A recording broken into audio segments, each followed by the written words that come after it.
This is the Living in Clarity podcast. My name is Brandon Fisher. This is Coach Ratner. And today I am excited. I'm thrilled to have you both on. We have the Cowlands, Ilana and Jamie. And the story of how we met is how I'd like to start because it was just crazy. I was flying to Israel the day after Rosh Hashanah, coming from Denver to Israel. I guess we had a layover somewhere in Germany. I don't know exactly where. Frankfurt. And I was sitting in your seat, actually, because I read the signs wrong. I was actually supposed to be a row in front of you. Yeah. And I remember we were talking because we were trying to figure out when the fast of Gedalia would actually end. Right. So that's how I guess we probably met. That's right. And then we got to know each other at the airport.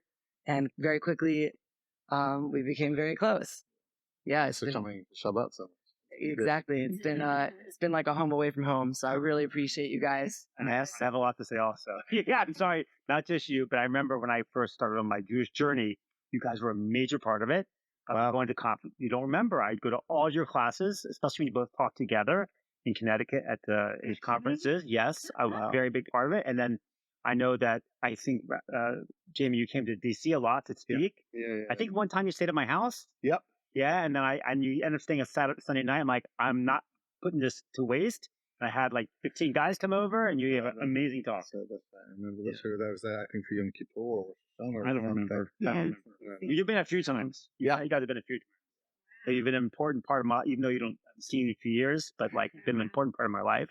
And I really appreciate it. You guys have been amazing. I'm so excited to have you.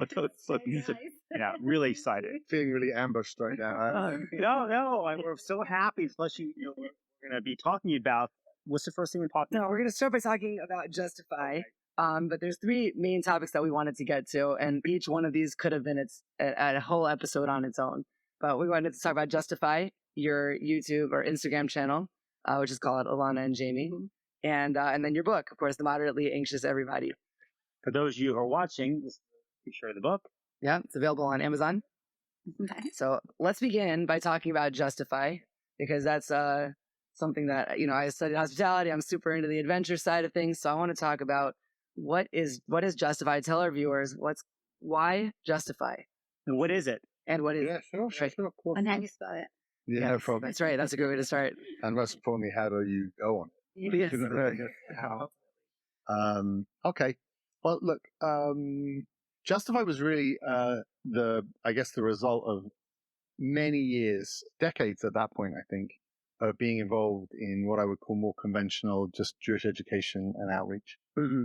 And I'm a big fan of regular Jewish education and outreach. Like, my program is not, I didn't start this program because all the other programs are bad and, this is the only thing anyone should be doing. I really don't believe in that.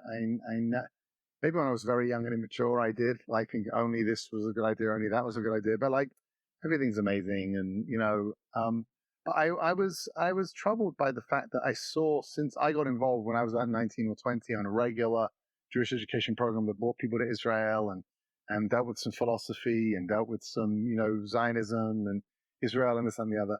I just saw that year in and year out, that less and less people seemed interested in the ideas that were being shared. That was all. So that's you saw a downward trend of the effect. Very much so. And it did not mean that the classes were bad classes or people being silly or anything like that. I just saw that it was less and less effective, which makes sense because generations shift and the things that people are interested in shift. Mm-hmm. And it was towards the end of the life of the head of Aish Torah, Rabbi Weinberg, of Mount Weinberg. So I spoke to him about it, and I said, look, I want to try and build something different that deals more in the Tikkun Olam space. Taking people to amazing places, generally pretty amazing people, actually, that want to do these types of things, taking them to amazing places where they could make a difference and they could learn about making a difference in a different sphere of their Jewish self-expression and their Jewish life. And there are a bunch of other points to it as well. I really wanted to move away from a lecture-based paradigm as an educator. Personally, I wanted to move away from what I call confrontational education, which was trying to correct people's ideas and in a nice way and in a friendly way, but rather work with ideas that they already agreed with and deepen their relationship with that. I wanted to build something that was more them focused and less about getting them to move. I don't know if that makes any sense. I guess the word I always use is experiential. experiential. That's in method. That's in delivery. But I'm saying even the ideas that I wanted to talk about, and I felt we wanted to talk about, were ideas that people were immediately interested in deepening within themselves, rather than being shocked and amazed and interested in something they hadn't thought about before. Like it was just a different type of paradigm, I guess. So we started 14 years ago now in Thailand, focusing on human trafficking and Jewish meditation and a few other ideas. And thank God, I just came back now from my 33rd visit to Thailand in 14 years. Wow. But it's about our 48th trip to Thailand, and we run trips to 7 other countries. I think around the summer, the end of the summer, we're going to be hit our 100th trip. What are some of the cities Where in the world? Some of the other ones, yeah. We're in Thailand, we're in India, we're in Uganda, we're in South Africa, we're in Nicaragua, we're in Peru, we're in Colombia. What do all of these countries have? I may have missed one. Why did you choose these countries? What do they have in common? They're all places I wanted to travel to. No, they're just places. There was some geography involved. South America's a little closer to North America, so if you could take a shorter trip. Oh, okay. Africa, because we just got feedback over the years that people really wanted to have 2 types of experiences. There's kind of Cape Town, an amazing safari, South Africa experience, Soweto, and Khayelitsha, the kind of township stuff that we can do there. And then even more raw, like into Uganda, that's where the Nile starts, and it's like super. It's very different than what we're used to, and good old. Sure, it's even different than Thailand. Very, very, very, very, very. Just different people want different things, and unfortunately, in all of these environments, you've got pretty severe social issues that we can lend a helping hand with. We're not changing the world in any way. You don't come on a trip and we're reversing human trafficking or poverty or educational issues. That's not happening. But you're learning from great organizations that are trying to make a difference. And Justifi overall as an organization is contributing a lot because we visit several times a year. Right. So our groups can make more of an impact than any given individual group can. So yeah, it came from there. I mean, I think we've seen over the years that a lot of education is based on the right idea versus the wrong idea, and people are just losing interest in who's wrong and who's right. It just doesn't speak to them anymore, So you have to some degree, you have to find where they feel an affinity and then allow them to realize that there's a connection to their heritage from there.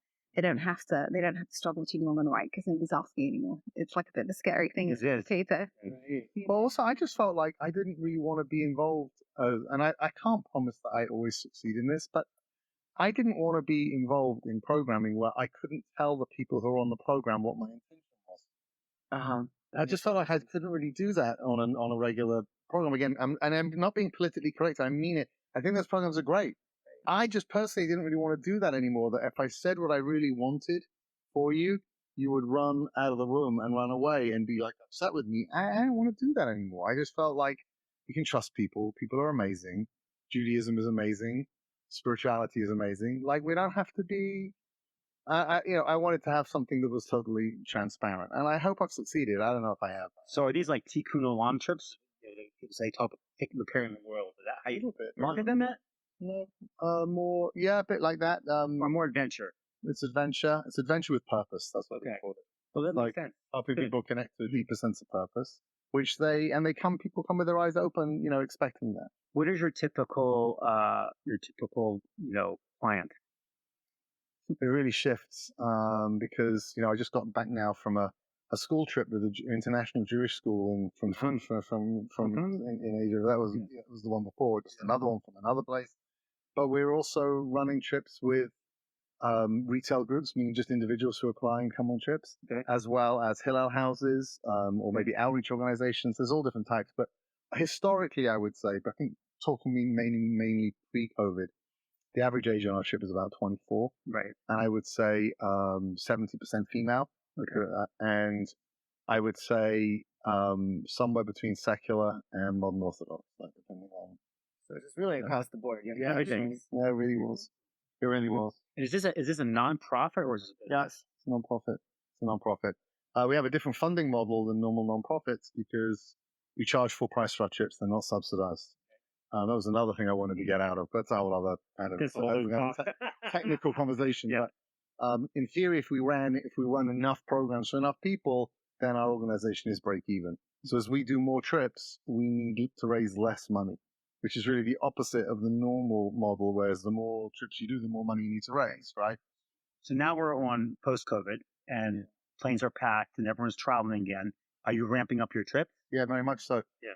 We're on target right now to double our numbers in 2023 than we did in 2022.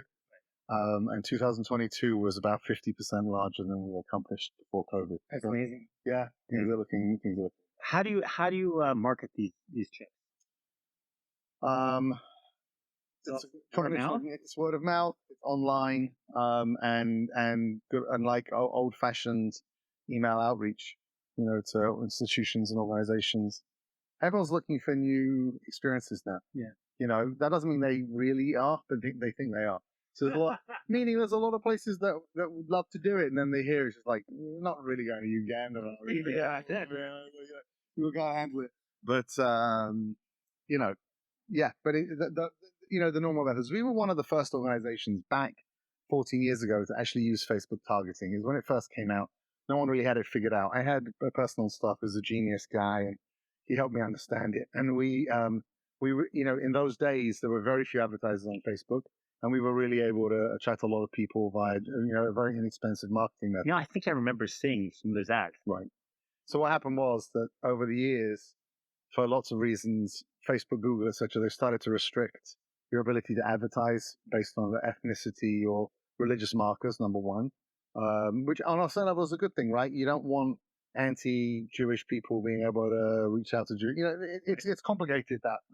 Plus, the real estate on the Facebook page, Instagram page, that just become so much more packed with advertisers. So the prices went up and targeting went down. So it became more complex.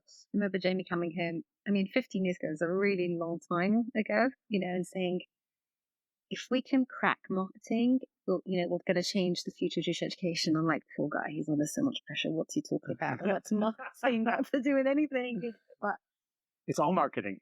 Well, now we know. Yeah. Now we know. We didn't know that 15 years ago. Yeah. Right. Yeah, it was an amazing thing. It was amazing. Rabbi Weinberg really opened me up to this, because when he first saw Facebook, I showed it to him, and he taught me I don't succeed at doing this, but he taught me to look at things and don't always believe what people say it is. See how it can be utilized. Maybe there's another way. So I showed him Facebook. This was back when you needed a college email to get in. Right. Was this Rabbi Weinberg was the founder of Ishtar? Yes, thanks. So I showed it to him, and I said, it's really good for the campus rabbis, because they can create an event and they can go out to all of their people much more easily. So you don't have to put physical flyers, which is what everyone used to do in those days. So he leaned back in his chair and started chewing his finger. It was always very deep thinking. And then he looked at me and he said, you don't understand what this is. So I said, it's photo sharing and event sharing. He's like, no, they'll bring down governments with this thing. Yeah, that's what he said to me.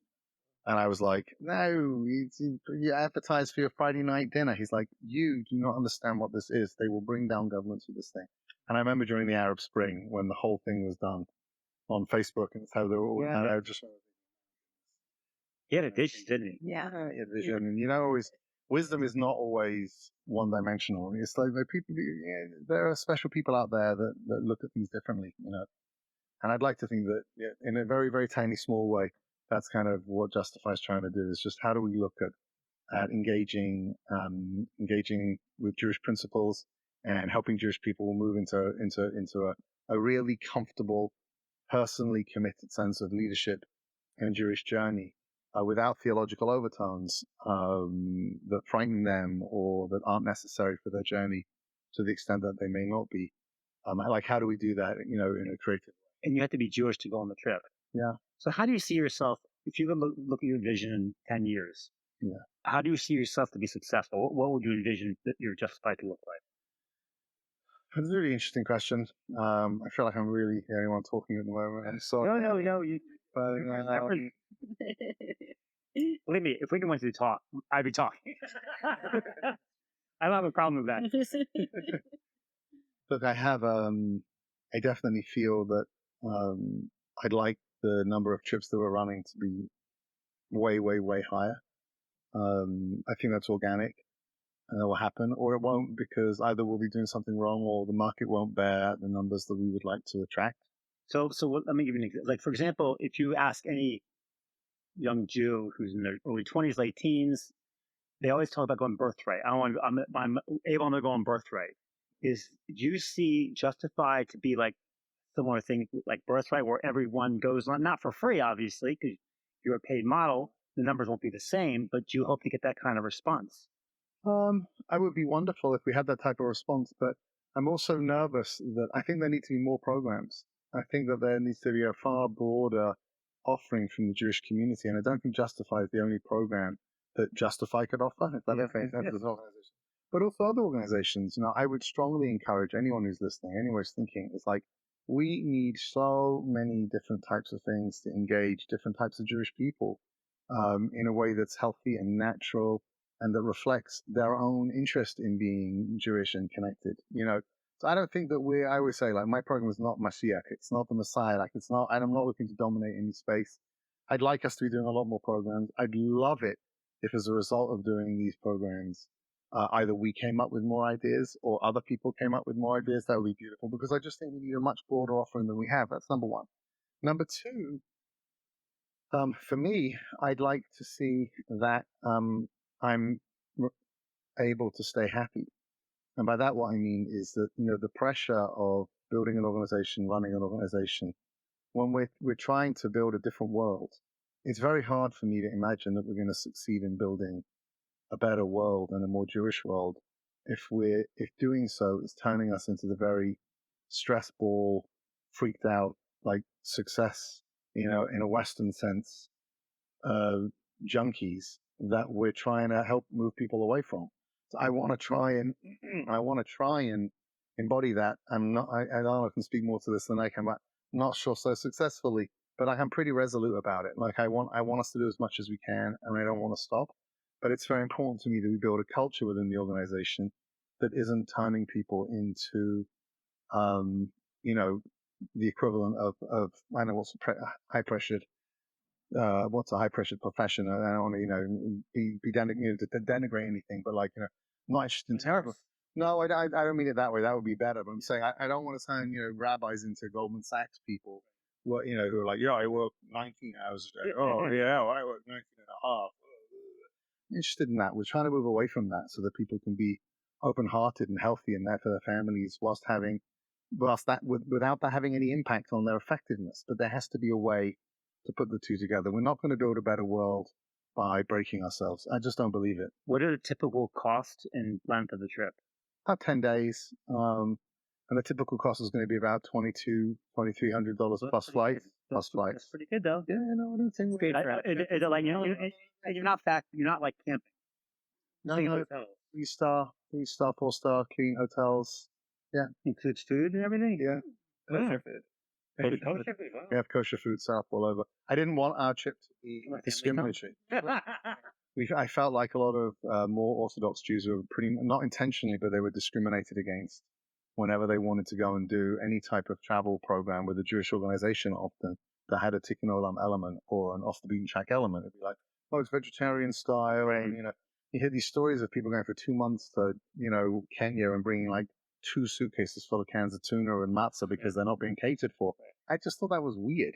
So even though our program might run for non-Orthodox people, our program is always Shabbos friendly. You don't have to break Shabbat to do anything that the trip is doing. And there's always kosher food available. That's nice. I don't want to, this could be a whole podcast. I talked to your partner, Brian Schneider, about how to get kosher food to some of these areas. And it seems like a book. It seems like, it's almost like a TV show, Survivor.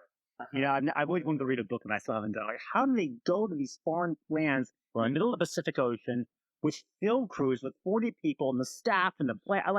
It's such a huge operation. Right. And they don't deal with kosher food, right? For you, having to deal with kosher food is such a major issue. Yeah. I was in Thailand and we came down this gorgeous waterfall, but in the middle of nowhere in northern Thailand. And, as we came to the end, with me with a group of like 20 women, we came to the end of the waterfall and the hike. And suddenly there's like a picnic table with chairs and there's individual cooked meals, kosher meals. And I just looked at Brian and I'm like, yeah, you guys, that's pretty good. That is really crazy. Actually. Authentic Thai. Authentic Thai kosher. Oh gosh, I love Thai food. I miss Thai food. Then we have Thai workers all the food is kosher and checked and all the rest of it, and you have this amazing Thai meal. Like it was That is surreal. that sounds really good. Though. Yeah. We haven't figured out how to do the deep fried cockroaches kosher yet. No, that You have to. I don't think those are one of the slugs that are kosher. You can find locusts. It might be a locust. It's kind of a locust.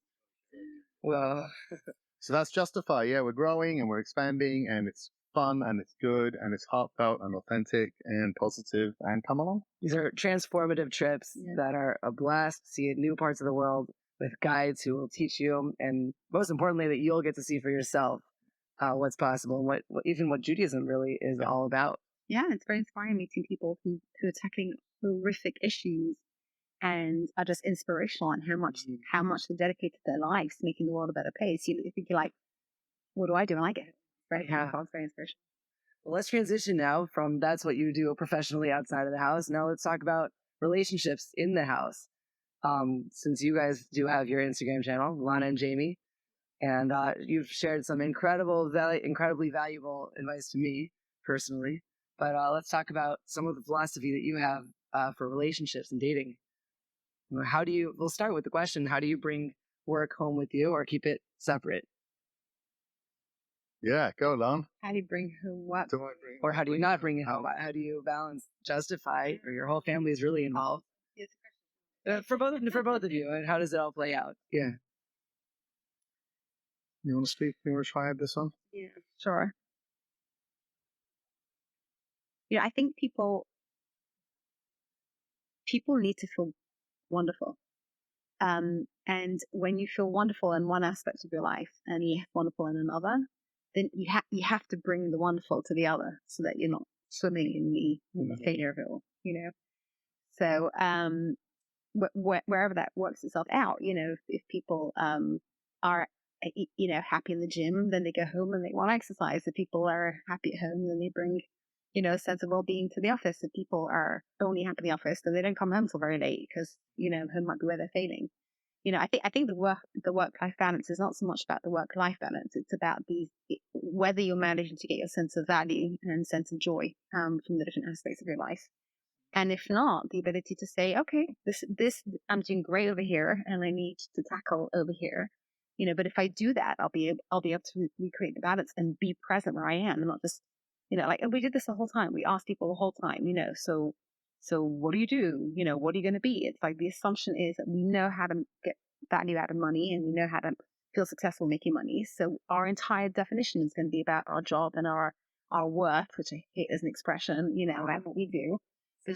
And ask people personal questions, and they found what do you believe in? What are you passionate about? What are your vulnerabilities? It's like, we just go back to talking about, banking, please, because like there I'm successful. So we need to be successful, but we're very well trained. Jamie and I teach dating the whole time. We always ask people, do you want to have a successful career? Everybody says yes. Of course they should.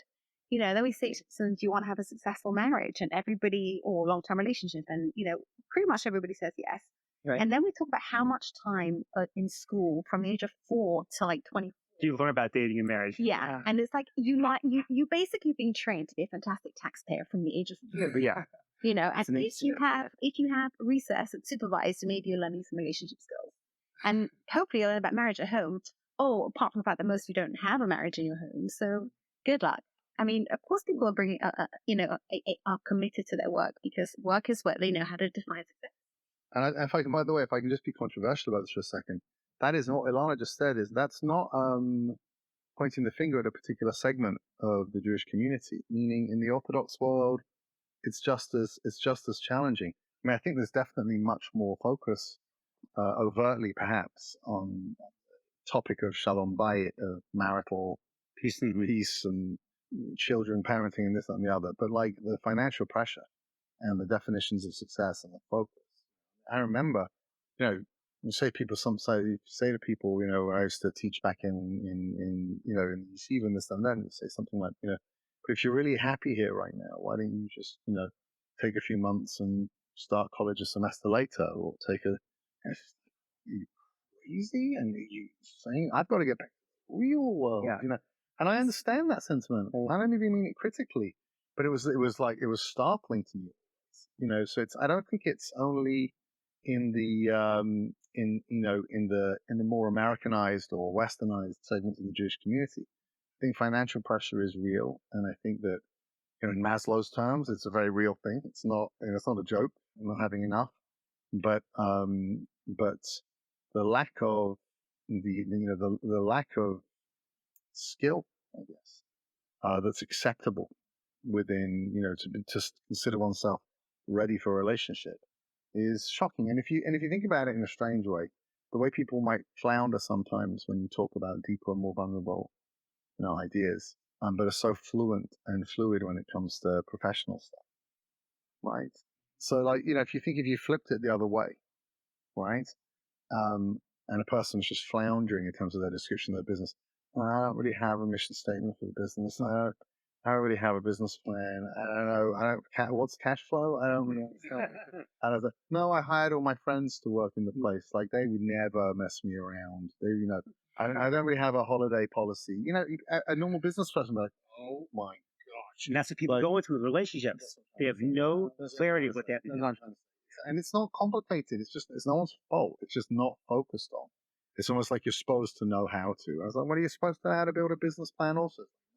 It's amazing. You can go to the hospital and you're pregnant and you have a baby and they hand you the baby and the only thing they require is a car seat.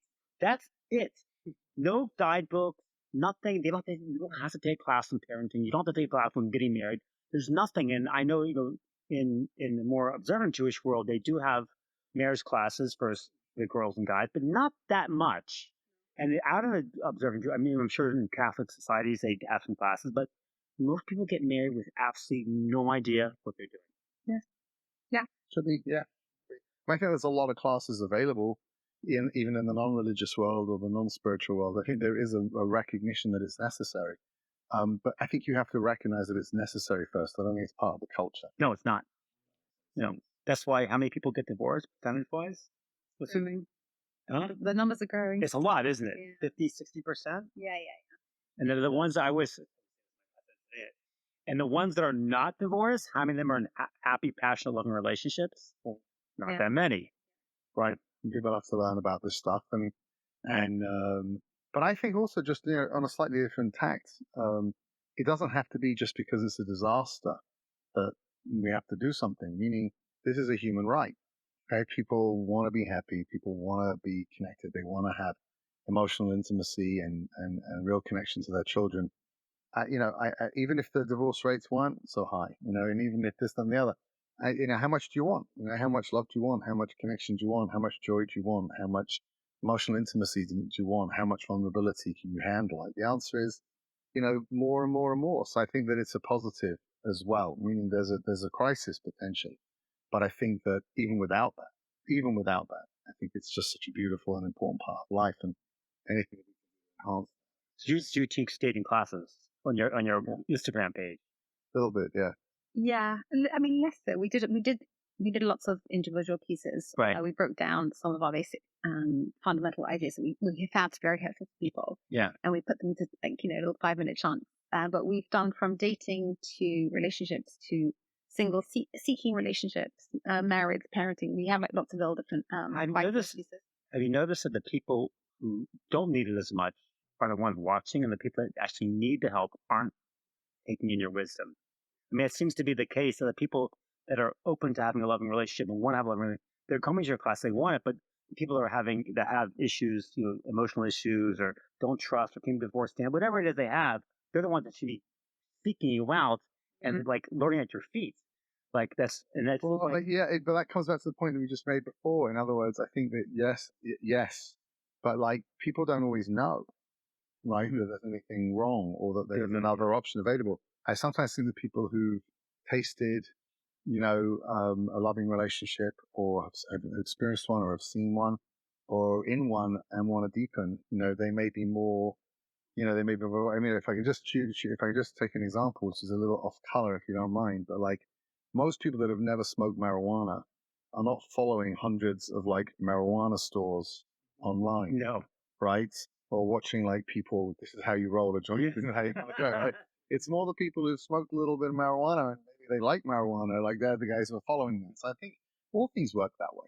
We might be motivated more by a sense of crisis or a sense of care or a sense of concern, in terms of sharing ideas. But I think in general, people are looking to deepen an already familiar experience often, rather than deeply aware of a lack. Is it a possibility thing? People don't know. That's what I'm trying to say. Yeah, it sounds like no.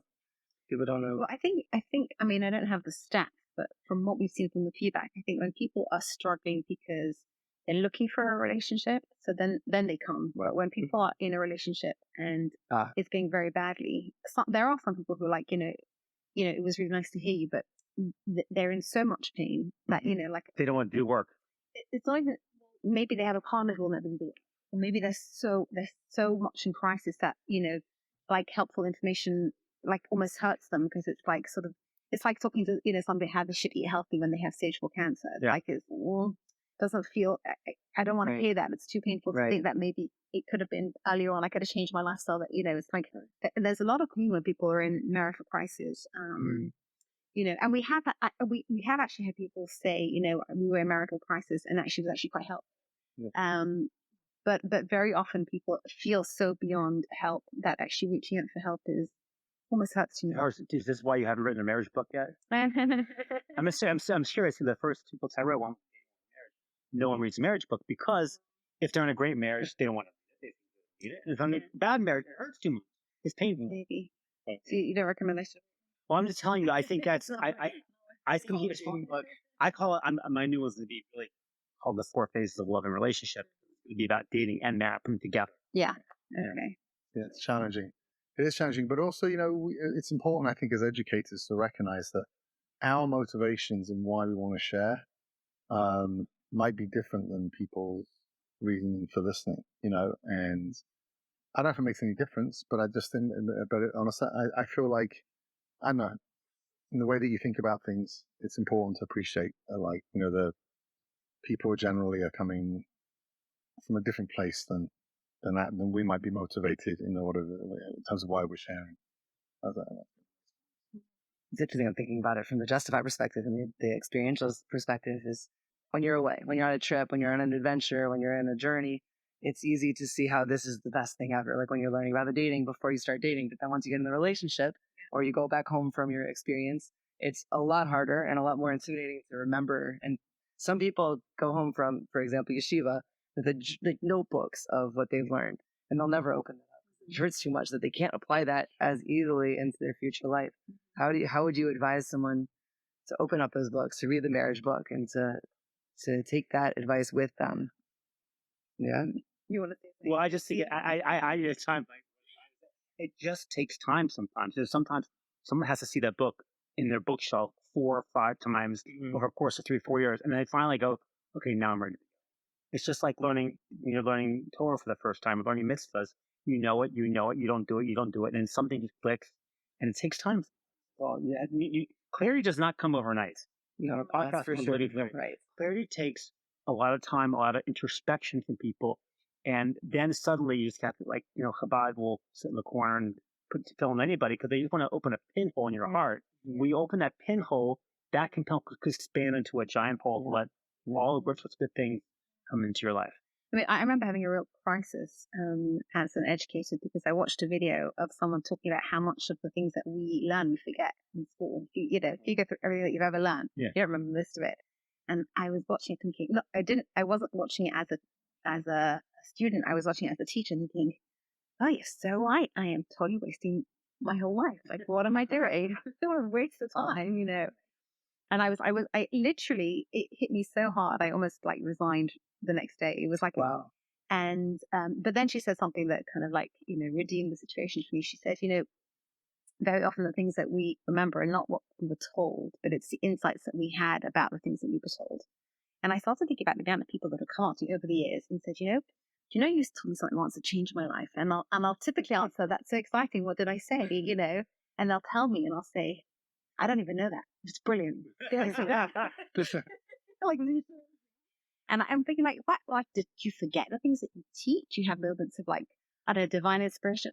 But I think what happens is you say something and if it really hits somebody, they then teach themselves something. And it's those moments of inspiration that really stick with people.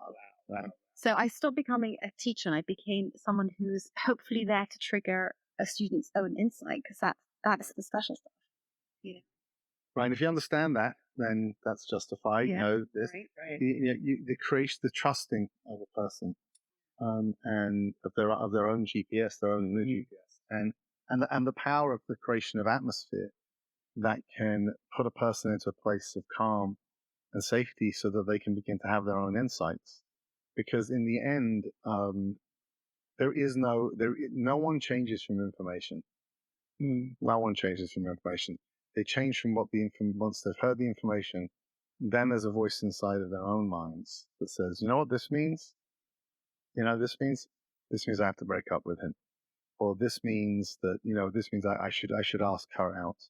Or this means I should change my life direction, But no one says that. I was just running a trip right now and someone said to me as follows: doing this trip has made me reconsider, my career path. And we did not say a single word on the trip. Not a single word on the trip about career path. Right? There was nothing. There was nothing about it. But I know what happens. Right? I know what happened. She saw people doing certain things with their lives. Yeah. She saw what was meaningful for her, what had resonance for her in terms of her own, right? And she drew this. Now that is a powerful moment. Okay, that is nothing to do with Justify. It's nothing to do with me. I mean, I really didn't. They were on a bus going somewhere. You know what I mean? They were volunteering somewhere, and it wasn't what's it called? Wasn't engineered. Is this intellect turning into motion? No, it's insight. It's insight. It's what happens when information turns into something that's personalized for you and has therefore a ramification in your work. I'll give you an example. Okay, I recommend try this if you want to. Next time you're sitting at your Shabbat table, okay, or in any environment with students, yeah, just say to them as follows: I want you to listen to me. I want to speak for like a minute. I want you to tell me what I said. Damn it. Right? And you say to them, I love my wife. She's really amazing. She came into my life. I love my kid. My kid. Don't say I love you. My kids are like this. People are going to start saying like, you're a great dad. You clearly know the difference between your children. I don't know if my dad could say. Stuff has nothing to do with what you said. But that's what we're talking about. That's where the power is. The power is when people can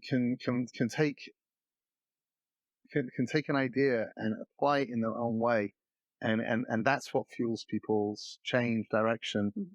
That's insight-based education, which Ilana is really committed to and focused on. The magic words that everybody who cares about education wants to hear. They want to hear their students say, just read. Like that's all. It's not you just said that was brilliant. I love what you said, but I remember a word of it. It was like what you want them to have this experience of they just realized and be able to trust that that's the most important thing that you didn't tell them. That's how the magic. How do you bring that into a relationship? This kind of idea where you have two people forming their own opinions because they hear what they are hearing through their filters. How do you balance that and bring that into a relationship in a constructive way? That's a good question. It's really easy. Anytime that your wife says that you've done something wrong, just say you built the wrong insight. Why? Well, I recommend don't do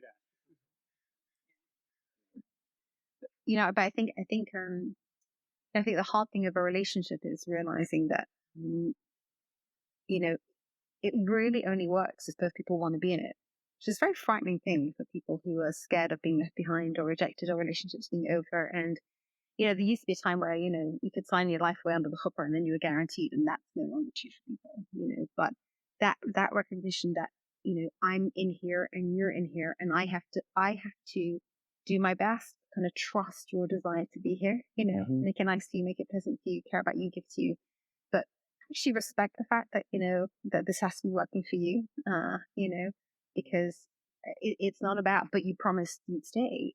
It's about this is predicated on us constantly choosing to be here. It's a very scary thing for a lot of people. And I think that's a big reason why we see so much abuse. Abuse is really control gone wrong, and control is really fear. insecurity and people leaving and wanting to hold people in and wanting to make people feel that they're not good enough to leave. And the idea that, actually every day of our relationship is predicated on we're both here because we want to be here, and we're both having insights about wanting to be here, and there's no guarantees, but we trust the love that we have in the relationship. And to the point that if somebody said, this is absolutely not working for me, I can't be in this anymore, that there would be enough love and understanding for the couple that if they can't work that out, that they would have to take that seriously. It's a very funny thing, Yeah. Really trust relationship is a very funny thing, but it's really crucial. Very. What a segue to the book. Yeah, that does tie into the book. Did you have anything to say on that? Maybe the only thing I would add, I think, would be to say that I think if you create space for a person in your life where they don't feel put upon to be different than they are, like in any way, you can trust that. I think what happens is they're walking around more in a place of insight themselves. I think that there's a reason why human beings don't really like rules, and people tend towards the libertarian. Sometimes people want to be free. Agendas aren't fun. Sometimes they're really necessary. Someone's got to do the dishes, right? Someone's got to pick the kids up from school, or someone's got to, pay the bill online, because I'm running out the door, or you're running out the door. There's things that you have to do. But I think in general, the more that we can create a space of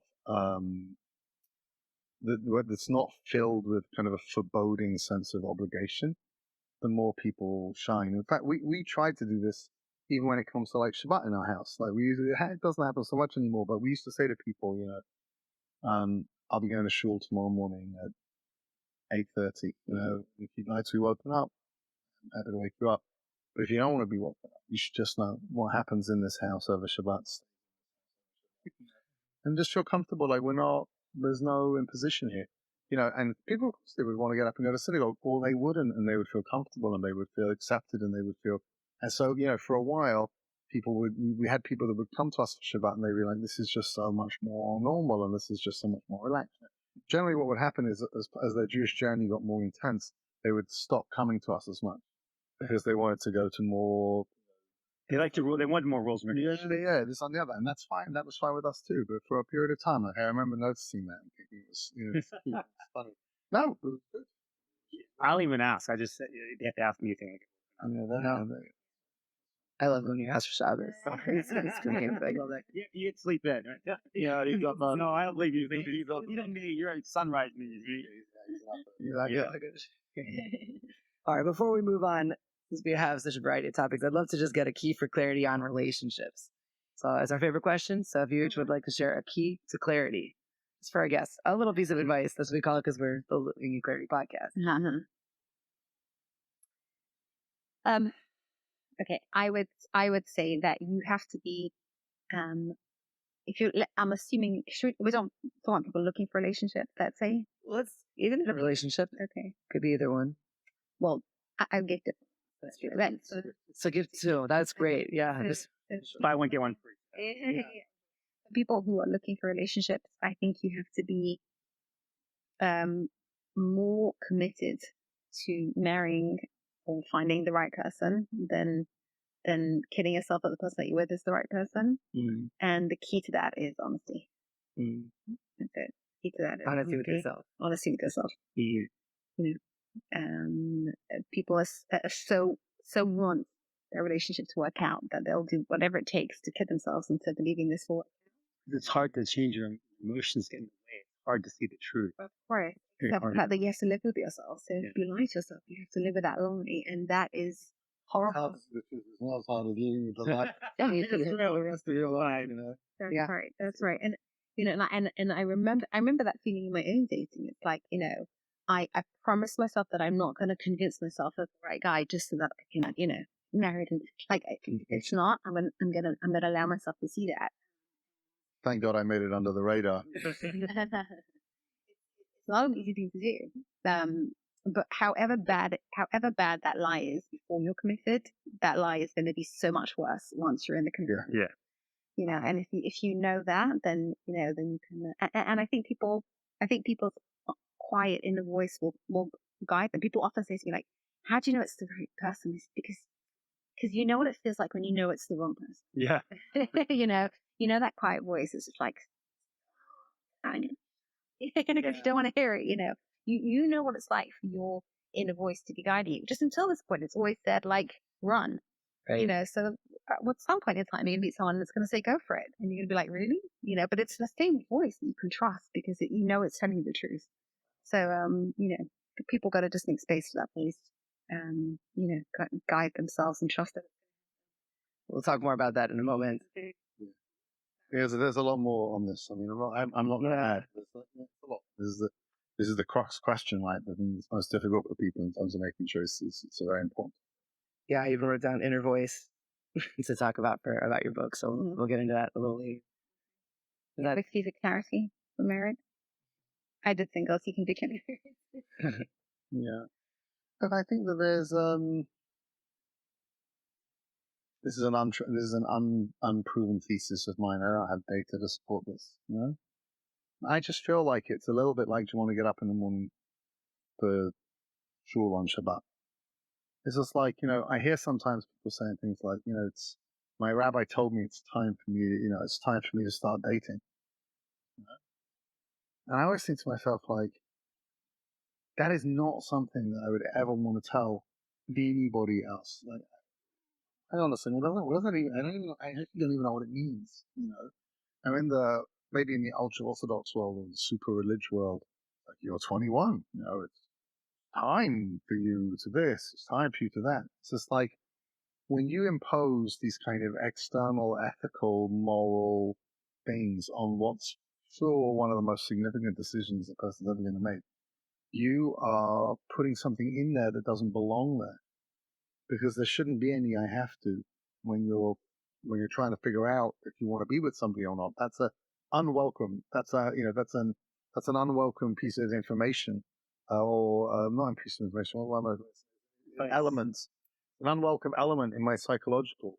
So I think that people have to feel really free, and they have to be able to be able to conceive of not getting married as an alternative to being in an uncomfortable marriage. They have to be able to look honestly at themselves and say, am I really ready to give to another human being? Am I really ready to be vulnerable? And if they're not, then what do I need to do to get it? Now, I'm sure there are people that would disagree with this. I do. And I would say then they're correct. Then people are correct. Then everyone is correct. But all I see is, and I don't know what you would advise. And it's not, I'm saying, but it's like, I just see so much fakeness and so much disaster and so much emotional complexity. It's something that is not, people, marriage is hard. Why? Who says that? Why is it hard?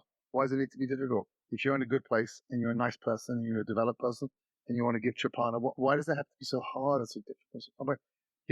I just think that's a lot of the time that's coming from personal experience, unfortunately. And so I just think it's broader. And in my default position is trust people, give them space. Now I think just to counter your point, I think I disagree with you on the point because I think there are some people, late 30s, who are just you were never taught that marriage is important, and I think that once they start looking into marriage and thinking about that, it will be a positive experience for them. Again, there are people who are not able to be married, I believe, also. And I don't think it's a yes, you shouldn't, you shouldn't. I think it's a case by case. I don't think we're disagreeing at all. Yeah, I would agree fully. But the reason why people think marriage is hard because the only marriage you read about, like you're standing in the checkout line at the grocery store, and all you see are the breakups in Hollywood. Like no one's reading about, oh, I had they're great marriages, and no one goes to the rabbi or rebbetzin or the priest and say, our marriage is great. They're not. The only ones you hear about are the ones that are in trouble. So because of that, that's what you think of all marriages. And if you come from a marriage that was dysfunctional or divorced, chances are your parents and your family hang out with other parents that had the same dysfunction. And if you come from one, so your whole social circle is based on dysfunctional marriages. So you think they're all bad. And if you come from a good marriage, hopefully you're in the social circle with all good marriages. That's fair. But I don't think we disagree on people being exposed to the idea of marriage. I'm just saying that I don't like it when people are told it's time for them to get married, as if someone knows that about another person. I like, I've always been uncomfortable with that. So interesting. I like both perspectives, and that's really I'm really dying to get to this. Like I read part of it already today, and it's just so intriguing about I call it the 23 C's. This is called the moderately anxious everybody. That we all go through anxious parts of our life, and anxiousness comes, as you said in your book. Anxiousness is when emotional response to uncertainty or lack of safety we have in our lives. And since nowadays we don't have it used to be where do you get your dinner from? You have to catch it and you build a fire. There was anxiety. But now we just call DoorDash, and if the pizza comes, or we go to our refrigerator and food's plenty available, and we are mostly, God willing, most of us live in safe areas, so we don't worry about our life as much. So where's the anxiousness coming from? Where's it coming from? And this is what your book's about. Where is this anxiousness coming from, right? Yeah. I mean, it was just fascinating to me that, life is getting better and better, and we're just getting worse and worse. No. Do you know, the 2021, the CDC came with a report, 1 in 3 teenage girls have seriously thought about committing suicide. 1 in 3 is, by the way, they say it's half for boys. That means 1 in 6 boys who are teenagers have thought of committing suicide. Like, that's crazy. Yeah. And now, in case that you have access, probably one of the reasons, but there's nothing we don't have. You can be worth $1 billion or worth, not very little, and you have the same things. You have clothes, food's accessible. More people are dying today from overeating than ever from starvation, right? From disease from overeating. So where's it coming from? Well, that's it. When you talk about individual, and just like Jamie said before about Justifi, this isn't coming to rewrite the science on anxiety. This is just adding an element that I felt needed to be added to the whole pot of knowledge and awareness that we have. But when a particular person gets an illness, they can ask themselves a question: why do I have this illness? Where does it come from? If your whole town comes down with an illness, something else is going on. You've got to check the water. You've got to check that something's going on over here. So I was just so curious about the prevalence of anxiety. When I used to teach, 20 years ago, I'd ask if anybody has experienced anxiety and depression, and people would put their hands up a little bit or not. Now, I don't even assume that there's nobody there who hasn't. I assume the whole. Oh, everyone has. I think everybody. Yeah, I was joking about the one guy who's like, I haven't. Should I? Is there a problem? What's wrong? Yeah, what's wrong? So I couldn't get my head around how this has gone from an individual emotional response to my own situation to, we couldn't be in a better place socially, in terms of everything that we have and all our needs being met and our safety and our governance and our welfare and our education and opportunities, and we're more anxious than ever before, and we're all anxious. So what was that about? So that's really where the thinking got going. How do you define anxiety? Right. What is anxiety? Well, it's interesting because I think, you ask clinical psychologists that they'll have something slightly different. It seems to be that everybody is sort of in agreement that it's this lack of the response to this lack of safety or certainty. That seems to be quite a widespread definition. But again, how we are so safe in many ways, and yet we're so anxious. So really, the book talks about more of an existential anxiety. There's something unsafe that there is some big question mark that we're experiencing that is making us feel something's off, something's wrong. To put it very crassly, it's almost the anxiety of a soul that's not sure what it's doing here. That's the existential anxiety. We're not safe because we're thinking we're going hungry, and that's not when we're unsafe. We're not unsafe because we don't know what tomorrow is going to bring. Right. If you go up the Maslow pyramid, at the very top of the pyramid is meaning, the need for meaning, and we're missing that big time. And I think that's creating a tremendous sense of what am I here for? What am I doing? Like the equivalent of the child lost in the forest, is the adult lost in a meaningless existence, just living there. And that will create anxiety even when your body's. That's really the basis of. So how did you get to 23 C's? I wrote some of them down. Clutter, character, control. I love this one. Consumerism, which you said from Chanel to cocaine. Always having the need for something. I personally think I've been doing some classes on self-esteem recently, and back Ben and I are doing the podcast on it. And I think it comes from the fact that everything is so easy nowadays that we've lost all our resilience. Mhm. Like we can't handle anything that goes wrong. We're not able to. And so little tiny things cause us to be anxious. Like really, and it doesn't help with this news cycles because it used to be growing up, and I think you too may, I would assume that, I think we're similar in age. But I think that you saw the news, 5:30 was local news, 6 o'clock in the evening was national, or 6:30 for half an hour each. And local was an hour. And then that was it, maybe a Nightline or something. And nowadays, the only way they can pay for this 24-hour news cycle is by advertising bad news because good news doesn't sell. No one watches it. So it's always making everything worse. The pandemic obviously was probably a cause, or as people I know call it the pandemic, it was probably the cause of a lot of anxiety and depression. Yes, but I wondered that. I wondered whether I think the pandemic itself caused a lot of anxiety at the beginning because it was unknown and there was death and there was fear and all that kind of stuff. And then that we kind of fell into our stride over that, and we found ourselves without any of the distractions. So I don't know if we got anxious because of the pandemic, or whether we were made still for so long that we got in touch with how anxious we kind of were already. But we've been able to, gym our way through our anxiety previously, and then we were just stuck with ourselves. I wonder. Is it the same thing that we don't feel like we're aligned with something, with that inner voice that we were talking about for dating? Is it kind of the same thing as us just trying not to hear that inner voice, and finally COVID gave it silence, and all of a sudden you hear it screaming? That's right. Yes, you have a kid who, they're really meant to be a creative, and they're in law school because they need to make money, and and they're busy and they've got exams, they've got finals, and suddenly they're home because it's COVID, and they have online classes, and they are now able to key into the fact that, like, I hate what I signed up for. This isn't what I want. There were so many moments of stillness that gave rise to us being able to, get in touch with, like, what is this life about? And whilst we have a very comfortable life, the book really sort of suggested different aspects of our life where it's devoid of meaning and how we can re-access it. And if you look at the different aspects of our life, you can have a meaningless existence from morning till night and be completely busy, and be doing everything that society wants from you. You could be, shopping and working and exercising, and for some people, those aspects are meaningful. And for some people, they're just a rat on a wheel all day long. And when it comes down to what is it that actually makes me feel alive, They don't even know. They haven't. No one's. Like we said, one's so busy, becoming a good taxpayer. No one stopped and said, like, what's gonna give you meaning? Because everybody wants to hear, I want to draw. Right. Don't make any money drawing, son. Get a real job. Yeah, totally.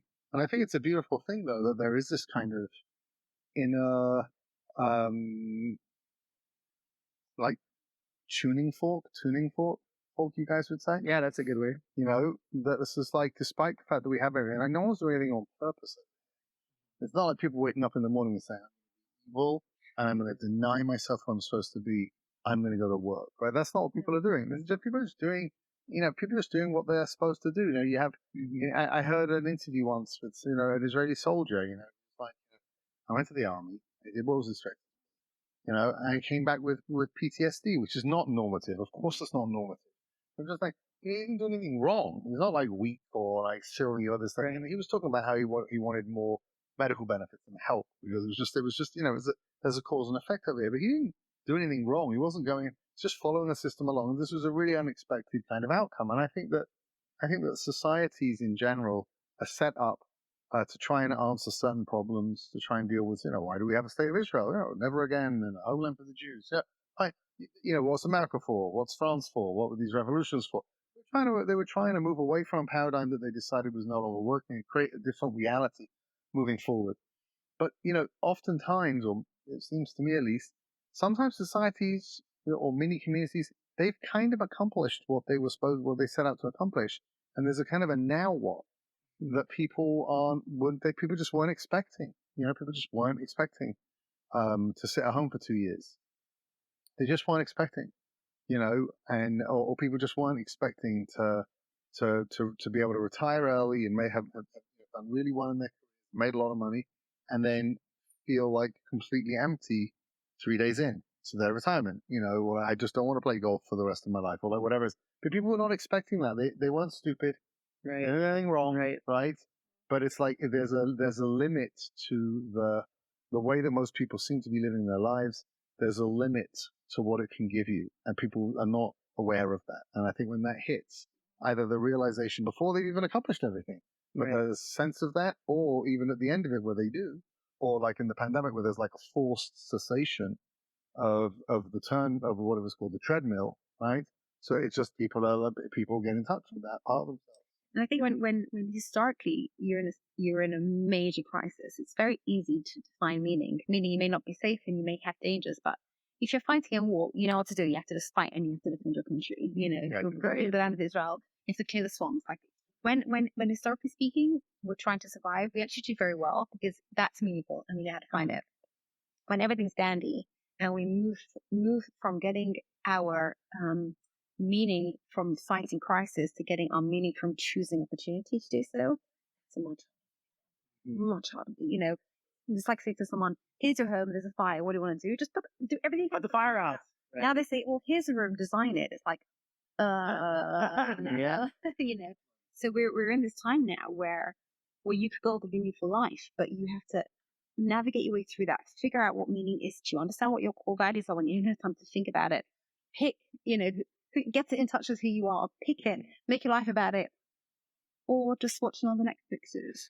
Well, because you can watch TV and not think. That's why. Yeah. It really seems like that's the key of a lot of downfalls of historical civilizations. They didn't really fall while they were in empire building stages. They fell once they got comfortable. Yeah, right. That's right. And we're very. And this is a human condition. I was reading a book over Shabbat, and you mentioned one of the great Hasidic rabbis, a person called the Yid Hakadosh, the Yehudi, the holy Jew. Yeah, and it says he came to a particular Hasidic court because he said, "I realized I've mastered all of the Talmud, but I still don't have a relationship with God." Right? In other words, this is not an automatic thing for anyone. It's not the domain of this. Judaism is not an antidote to this, right? And automatically. This is a decision a person has to make to seek the essence of meaning in their behaviors. Because you can be living in Jerusalem, you can be living in Alaska. You could be a Jewish person, you could be a non-Jewish person. You could be a practicing spiritual seeker, you could be a non-spiritual seeker. This decision to look more deeply and to carve out a relationship with a meaningful existence is a decision that a person has to make. And there's nothing almost that's so formulaic that it will guarantee it. And that's one of the reasons why I think sometimes, we've experienced this a lot over the years of people that went on a Jewish journey and 10 years in or 15 years in are saying like, this is not what I thought it was going to be. Like, I don't understand. Like, right? Because it's not formulaic. It's not like if you do these things. Right. We even say this in our relationship classes. Like, we're not going to stand here and tell you that if you keep kosher, you'll be happily married. Right. If you start keeping Shabbat, you're now going to experience a great relationship. Those things might help. They may enhance. They may not. It's not about. There's nothing formulaic. Things assist, and they create great contexts around us and great communities and people who are more likely to think a certain way and this, that, and the other. Like, of course, Right. of course. All you have to do is go to Denver for a couple of days and see how much people want to hike. Like of course there's an impact. Right. But there's no guarantee. You have to own this stuff yourself. Plenty of people in Denver who don't hike. For example, I mean, there's plenty of them. Yeah, exactly. That's right. What advice do you give to your students to help them live in tune with their inner voice towards a purpose and get them kind of out of that headspace of anxiety and give them meaning? I mean, I think once people know that, I think people have to realize, just to start them off, that oftentimes meaning comes from a life that is an expression of your core values, and that your core values are not necessarily your personal core values are different to all the values that you're told that you have to have. Right. And to be able to, appreciate your values, but to really do the work to ask what does give me passion? What am I built for? What do I care about? What would I like to see in this world? And to be able to, like Jamie always says, don't get too bogged down with how logistically challenging your answers are. yeah, but if I did that, then I wouldn't be able to finish my degree. Then my dad would get upset. Just take a deep breath and just, maybe the answer is this person will start 3 years time. But like, honestly, like, what gives you passion? What is important to you? What if your life was a reflection of that? Would you, even if life was challenging, would you feel that it was fulfilling, on a daily basis? Like, can you allow yourself to take the fears of what that would look like away, and how much less money that would make than the life you hate right now, Yeah. and answer that question and be honest to that question and choose that question and sort of trust that process. You got to get back.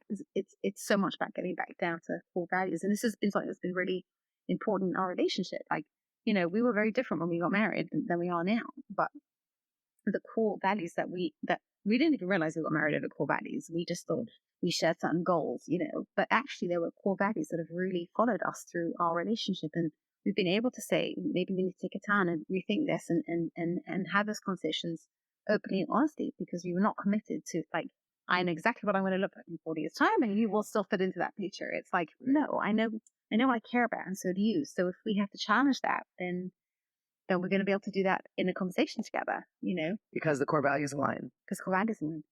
People miss that. They miss that in their relationships, and they miss that in what's going to be meaning in their lives. And they miss God too, by the way. Because God forbid I should get into God, because then I might be religious. It's like, what about your relationship with your creator? And if religion doesn't factor into it, then okay. You still have to have a relationship with your higher power, your sense of purpose. You'll know that you're breathed for a reason. You'll know that somebody cares that he wants to take. Right. Like, you can afford to bring that back in, even if you're not ready to tackle the religion. Right. The fact that religion has become so tight, God has become so tied into religion, means that anybody's had any kind of, adversity to religion because of bad marketing or traumatic experiences, thinks that they don't have a right to a relationship with God. And that's horrible. Like, everyone has a right to a relationship with God. That is so powerful. Yeah. We have to not be frightened of it, Right. as educators or as friends, to just not be frightened of that, to not be frightened of the idea that a person can be trusted, like I said earlier. Like, I said it a lot during this, but I say it all the time. You have to trust them. Something my mother always said, just like, trust your kids, trust your kids, like they have good GPS, like, it's okay, right? That doesn't mean it's not going to be bumpy, crazy, although there might not be mistakes, But in the end, people who are, and we all have this, every human being struggles with this, but in the end, if you're coming from a compromised place and a place of fear in terms of the big decisions that you're making, yeah, even if everyone around you is applauding and everyone around you is telling you that this is like the purest thing you can be, it doesn't matter. If it'll trip you up. In the end, it trips you up. There's a quote I've been using a lot recently, which I really love. It's kind of connected to this. You may have even heard me say it. I'm sorry if you have, but there's a commencement speech, I think, with Jim Carrey speaking, the comedian. He says, my father was like the funniest man I ever met, and he wanted to be a comedian, but he chose the safe route and because he had a family, became an accountant. And like after 10 years or 15 years, however the story goes, sorry for butchering it, Jim, if you're watching this. But he said, like, my father got fired from his job and we almost became homeless. He said, so I learned from that you can also fail doing something you hate. Yeah. So you may as well try something that you love, right? So this idea that, like, this idea, it's so sad, but it's really this idea. It's really this idea is like, you think you're playing it safe, but there are certain things in life you can't play safe. You can't play safe with your own life. You can't play safe with your own potential. You can't play safe with other people's lives and other people's potential. It's not the right thing to do. It's a terrible mistake to do. You can be conservative. You can give good advice. You can say, I don't know. You can give caution. You can, advise caution, this, that, and the other. But like, you can't play safe with the essence. That has to be free. It has to be free. It has to be allowed to flourish. It has to be allowed. And if you're gonna play safe, it can't be at the expense of your own, sense of self. That's right. That's not safe anymore. That's a different dangerous thing. And I know that you brought us in to talk about 3 different things, but I would say if there's anything we're kind of characterized, I think what we're about, it's it's that. it's that idea. It's that idea that, like, get the deeper you get into the fundamental essence of the person, yourself, and the more you can isolate that into core values and try your very hardest to live that and not impose that and to respect that in others, this, that, and the other, your relationships, Jewish educational work, this, that, and the other. In the end, it comes down to the fact that, if the Almighty calls everybody, if the Almighty breathed his spirit or whatever, what do you want to, his soul into every human being. It's like, yeah, but he didn't really know what he was doing with this guy. I need to make sure he goes in the way he looks at life the way and I always make a joke. I used to teach sometimes. We used to teach some educational training programs for young rabbis and this and the other. Say to people, all accomplished people. So they'd be like, I would like really get people into Judaism. I said, well, like what type of, what do you think they should be like? They should be more Hasidic. Should they be more like this? Should they be, and they would say, well, and so I would say, well, you want more like this. And in the end, I get guys to people to say like, they should be like me. Like that's frightening, man. That's frightening stuff. We're not gonna rebuild the Jewish people and recreate all of this stuff if we're doing the same thing. And it's like there's no way. We're repeating the old method.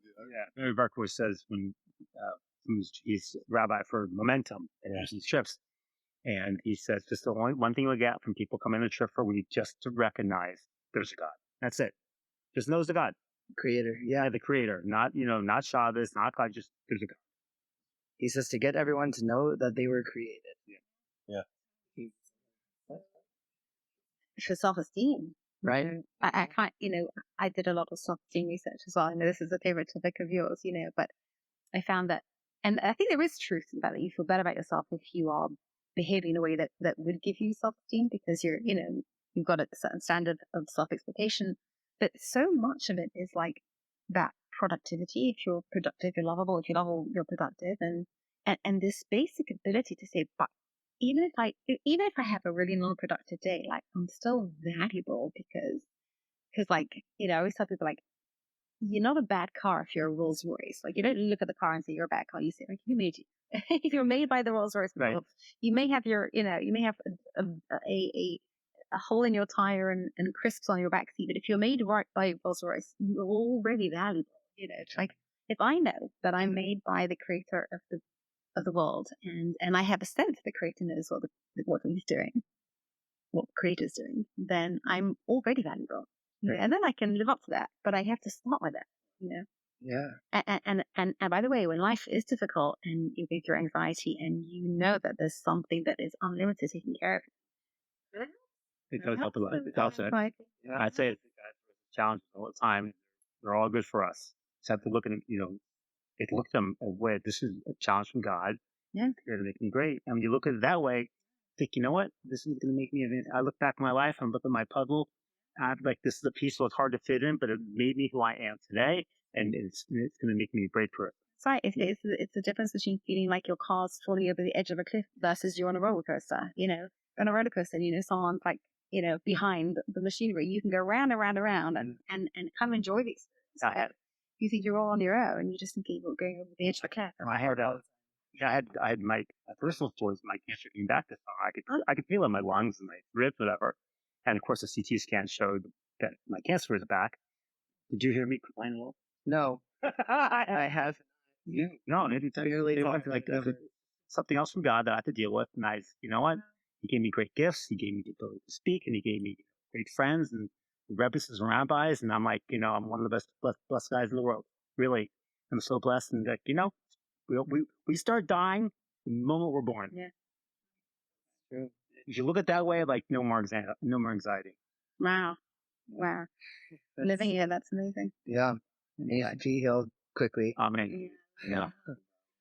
All right. So I think that we have so much more. These topics, all three of them can be expounded on. But just to wrap up and give you the last chance to share one more key to clarity, since we did about relationships. If you want to share one about anxiety, or if you want to share one about Justifi, or if you just want to share one about life for our viewers back home, I think that was a great opportunity. Okay, I guess, look, you're born for something. You're born for something. That's a good one. You know, if you're born for something, and don't let anyone or anything kind of get in the way of bringing that message, as weird and as bizarre as it may seem.